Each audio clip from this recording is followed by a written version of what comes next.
All right, so that depends. That depends where you are. You know, either you're in a coffee shop, on the street, or in a bar, right? So there's different kind of openers for different situations. Now, firstly, let's talk about when you're on the street.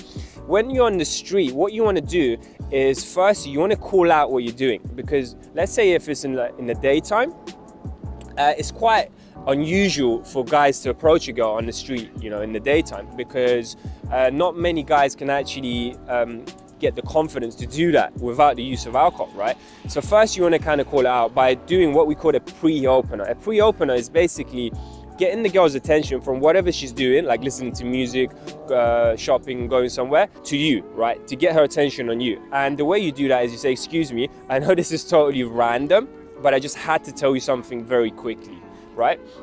So that's the pre-opener. And then what you say is just a very low-key compliment. Like, I had to say you have a really nice style.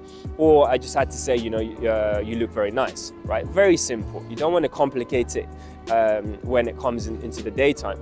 Because actually what they're looking at mostly is your non-verbals. You know, if you know about communication, it's actually 90% non-verbal. This is how you open on the street. Now, let's say you're in a coffee shop, right? In the coffee shop, it's going to be very different, because one thing that's different about a coffee shop to the street is that you're going to have what's called a social spotlight, right? And that means when you do the approach, people in the coffee shop are going to look at you and the girl, right? Because what you just did is it's a little bit unusual. And if you do the direct approach, if you say, oh, I had to say you look very nice, that's going to put pressure onto the girl, and that she's not going to be able to flirt as she would have when she was on the street. So what you want to do is you want to do a slightly more indirect approach. And that would be saying, excuse me, is this the best coffee shop around here? Or excuse me, is this the best coffee shop in London? And then after that, what you do is what we call the transition, right? And the transition is very simple. You just say, by the way, are you from France? Or by the way, are you into finance? And then she's gonna say something, and off of there, you're gonna be in a conversation. Now, let's talk about in a bar situation. In the bar, obviously, you know, it's a social place, right? People go there to socialize. So, you know, it's not gonna be random that you strike up a conversation with someone. So in a bar, you just go straight into the open. And you don't wanna say, excuse me in a bar, you just go and say, hey guys, right? It's usually going to be a group of girls. It's not going to be just one.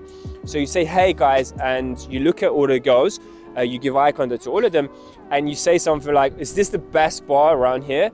Or whatever city you're in. Hey guys, is this the best bar in London? Or what I actually prefer to do, and I'll get my clients to do, is to do a joke in the open. Because in a bar, right, people are there to have fun, right? People are there to enjoy themselves. So if you go in with a joke, this is the best way to actually open a conversation. And my favorite one is, say, hey guys, is this the best bar to find a wife in, right? And it works. You'd be surprised how well it works.